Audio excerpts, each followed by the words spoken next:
नमस्ते बच्चों। आज मैं आप लोगों को क्लास 10 क्षितिज भाग 2 का पाठ छाया मत छूना का मैं प्रश्न उत्तर पढ़ाने जा रही हूँ।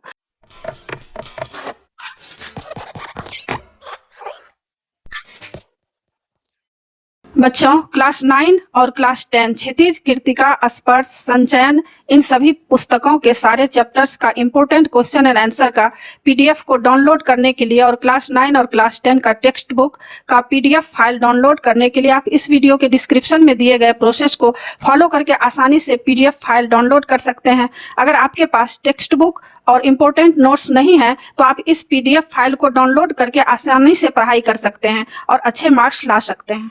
इससे पहले भी मैं मौखिक रूप से आप लोगों को प्रश्न उत्तर पढ़ा चुकी हूँ, लेकिन यह लिखित रूप से इसलिए मैं पढ़ा रही हूँ क्योंकि कभी कभी बच्चे लोगों को लिखने के क्रम में थोड़ी दिक्कत आ जाती है। तो लिखा रहेगा तो आप लोग आसानी से एग्जाम के लिए तैयारी कर लीजिएगा। अभी लॉकडाउन भी चल रहा है और एग्जाम भी पास है। लॉकडाउन में कहीं अभी पढ़ाई स्कूल में नहीं मिल रहा है, इसलिए आसानी से आप लोग या एग्जाम के लिए तैयार कर लीजिएगा। प्रश्न उत्तर बहुत ही इम्पोर्टेंट क्वेश्चन आंसर है छाया मत छूना का। और इससे पहले भी मैं क्लास 9, क्लास 10, कृत्तिका, क्षितिज, स्पर्श, संचयन, इसका मैं पूरा वीडियो बना चुकी हूँ। प्रश्न उत्तर, फुल एक्सप्लेनेशन और समरी, उसको देखने के लिए आप ऊपर दिए गए आई बटन पर क्लिक करके देख सकते हैं या नीचे दिए गए डिस्क्रिप्शन बॉक्स में भी देख सकते हैं या प्लेलिस्ट में जाकर देख सकते हैं। और बच्चों, आप जो भी चैप्टर पढ़ना चाहते हैं उस चैप्टर का नाम लिखकर उसके आगे मेरे चैनल का नाम लिखिए, देवजनागरी, DEVZ स्पेस देकर NAGRI, और यूट्यूब पर सर्च कीजिए। आपको वह चैप्टर आसानी से मिल जाएगा और आसानी से आप पढ़ सकते हैं। अभी मैं आप लोगों को छाया मत छूना का प्रश्न उत्तर पढ़ाने जा रही हूँ। तो पहला प्रश्न है, कवि ने कठिन यथार्थ के पूजन की बात क्यों कही है? उत्तर, कवि ने कठिन यथार्थ के पूजन की बात इसलिए कही है क्योंकि यही सत्य है। मनुष्य को आखिरकार अपने वास्तविक सच का सामना करना ही पड़ता है। उसे अपनी परिस्थितियों में जीना ही पड़ता है। भूली बिसरी यादें या भविष्य के सपने उसे दुखी नहीं करते, किसी मंजिल पर नहीं ले जाते। यानी इस पाठ में कवि यह कहना चाहते हैं कि जीवन में जो सच्चाई है, जो परिस्थितियां हैं, उस परिस्थितियां से कभी भी घबराना नहीं चाहिए, बल्कि अपनी मंजिल की ओर चलते जाना चाहिए और जो भी बीती हुई बातें हैं उसे भूल जाना चाहिए और आगे की सुधि लेना चाहिए। प्रश्न संख्या 2 है, भाव स्पष्ट कीजिए। प्रभुता का शरण बिंब केवल मृग तृष्णा है, हर चंद्रिका में छिपी एक रात कृष्णा है। उत्तर, बड़प्पन का एहसास, महान होने का सुख भी एक छलावा है। मनुष्य बड़ा आदमी होकर भी मन से प्रसन्न हो यह आवश्यक नहीं है। हर सुख के साथ एक दुख भी जुड़ा रहता है। यानी कवि कहना चाह रहे हैं कि जीवन में सुख भी आता है, दुख भी आता है। जैसे हर चांदनी रात के बाद एक काली रात भी आती है, मतलब अमावस्या भी आती है। पूर्णिमा के बाद क्या होता है? अमावस्या आती है। उसी तरह सुख के पीछे दुख भी छिपे रहते हैं। यानी आज अगर दुख है तो कल सुख जरूर मिलेंगे, और अगर आज सुख है तो ऐसा नहीं है कि सब दिन सुख ही रहेगा। तो जीवन में सुख और दुख आते ही रहते हैं, इससे कभी भी घबराना नहीं चाहिए और हिम्मत से आगे बढ़ते जाना चाहिए। तीसरा प्रश्न, छाया शब्द यहाँ किस संदर्भ में प्रयुक्त हुआ है? कवि ने उसे छूने के लिए मना क्यों किया है? अथवा छाया मत छूना मन पंक्ति में छाया से कवि का क्या तात्पर्य है? उत्तर, यहाँ छाया शब्द अवास्तविकताओं के लिए प्रयुक्त हुआ है। मतलब छाया वास्तविक कभी भी नहीं होता है। अगर छाया को हम पकड़ना चाहेंगे तो कभी भी छाया पकड़ने नहीं देता है। ये छाया अतीत की भी हो सकती है, मतलब जो बीती हुई समय की जो याद होती है उसकी भी छाया होती है। हम लोग उसको बार बार याद करते हैं। और भविष्य की भी ये छाया पुरानी मीठी यादों की भी हो सकती है और मीठे सपनों की भी। यानी कभी यह कहना चाहते हैं कि कभी कभी हम लोग पीछे की जो यादें होती है, जो हमारे साथ समय बीत गया होता है, उन यादों को लेकर बार बार अपने मन में कोसते रहते हैं कि क्या वह दिन भी ऐसा था और आज कैसा दिन हम लोगों का आ गया है। तो कभी कहते हैं कि इसमें नहीं उलझना चाहिए और जीवन में आगे बढ़ते जाना चाहिए। प्रश्न संख्या 4, कविता में विशेषण के प्रयोग से शब्दों के अर्थ में विशेष प्रभाव पड़ता है, जैसे कठिन, यथार्थ। कविता में आए ऐसे अन्य उदाहरण छांटकर लिखिए और यह भी लिखिए कि इससे शब्दों के अर्थ में क्या विशिष्टता पैदा हुई। उत्तर, इस कविता में प्रयुक्त अन्य विशेषण है सुरंग, सुधियां, सुहावनी डैश। यहाँ सुधियां विशेष्य के लिए 2 विशेषण प्रयुक्त हुए हैं, सुरंग और सुहावनी। इनके प्रयोग से बीती हुई यादों के दृश्य बड़े मीठे, मनमोहक और रंगीन बन पड़े हैं। यह पदबंध शादी या मिलन जैसे अवसर का रंगीन दृश्य प्रस्तुत करता जान पड़ता है। जीवित क्षण, यहाँ क्षण के लिए जीवित विशेषण प्रयुक्त हुआ है। इसके प्रयोग से पिछली यादों का भूला हुआ क्षण सामने इस तरह साकार हो उठता है मानो वह क्षण पुराना न होकर वर्तमान में चल रहा हो। केवल मृग तृष्णा, मृग तृष्णा के साथ केवल विशेषण लगाने से भ्रम और छलावा और अधिक सघन, गहरा और निश्चित हो गया है। इससे यह बोध जाग उठा है कि बड़प्पन का एहसास छलावे के सिवा कुछ है ही नहीं। दुविधा हत साहस, साहस के साथ दुविधा हत विशेषण साहस को स्पष्ट रूप से दबाए हुए प्रतीत होता है। यहाँ मृत साहस का भाव मुखर हो उठा है। शरद रात, यहाँ रात के साथ शरद शब्द रात की रंगीनी और मोहकता को उजागर कर रहा है। रस बसंत, बसंत के साथ रस विशेषण वसंत को और अधिक रसीला, मनमोहक और मधुर बना रहा है। प्रश्न संख्या 5, मृग तृष्णा किसे कहते हैं? कविता में इसका प्रयोग किस अर्थ में हुआ है? उत्तर, गर्मी की चिलचिलाती धूप में दूर सड़क पर पानी की चमक दिखाई देती है। हम वहां जाकर देखते हैं तो कुछ नहीं होता। प्रकृति के इस भ्रामक मतलब झूठे रूप को मृग तृष्णा कहा जाता है। इस कविता में इसका अर्थ छलावे और भ्रम के लिए किया गया है। कवि कहना चाहता है कि लोग प्रभुता अर्थात बड़प्पन में सुख मानते हैं, किंतु बड़े होकर भी कोई सुख नहीं मिलता। अतः बड़प्पन का सुख दूर से ही दिखाई देता है, पर यह वास्तविक सच नहीं है।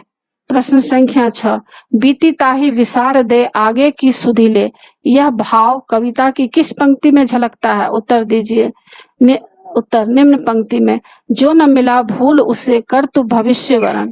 प्रश्न संख्या 7, कविता में व्यक्त दुख के कारणों को स्पष्ट कीजिए अथवा छाया मत छूना कविता के कवि ने मानव की किन वृत्तियों को जीवन के लिए दुखदायी माना है? उत्तर, इस कविता में दुख के निम्नलिखित कारण बताए गए हैं।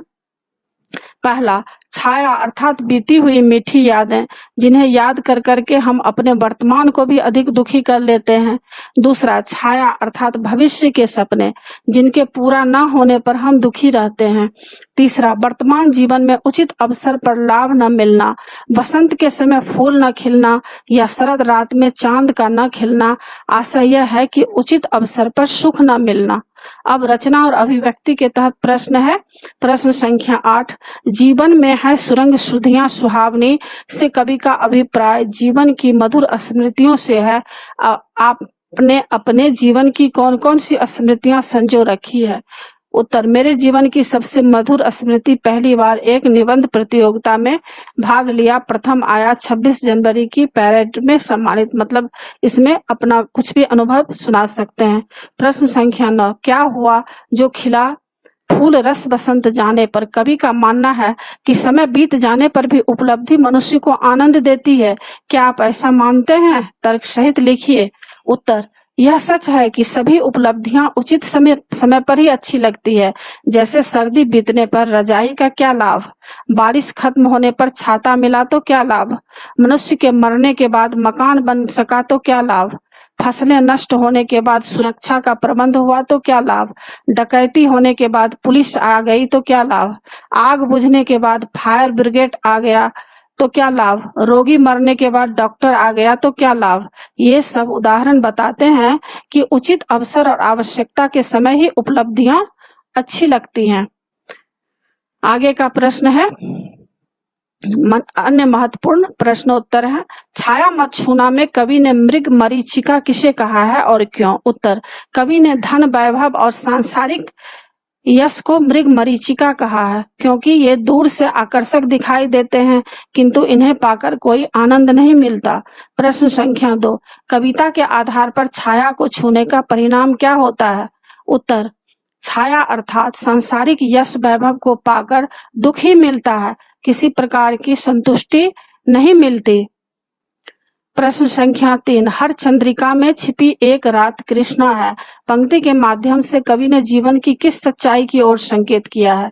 उत्तर, इस पंक्ति में कहा गया है कि हर सुख के पीछे एक दुख छिपा होता है। प्रश्न संख्या 4, छाया मत छूना का कवि यथार्थ के पूजन की बात क्यों कहता है?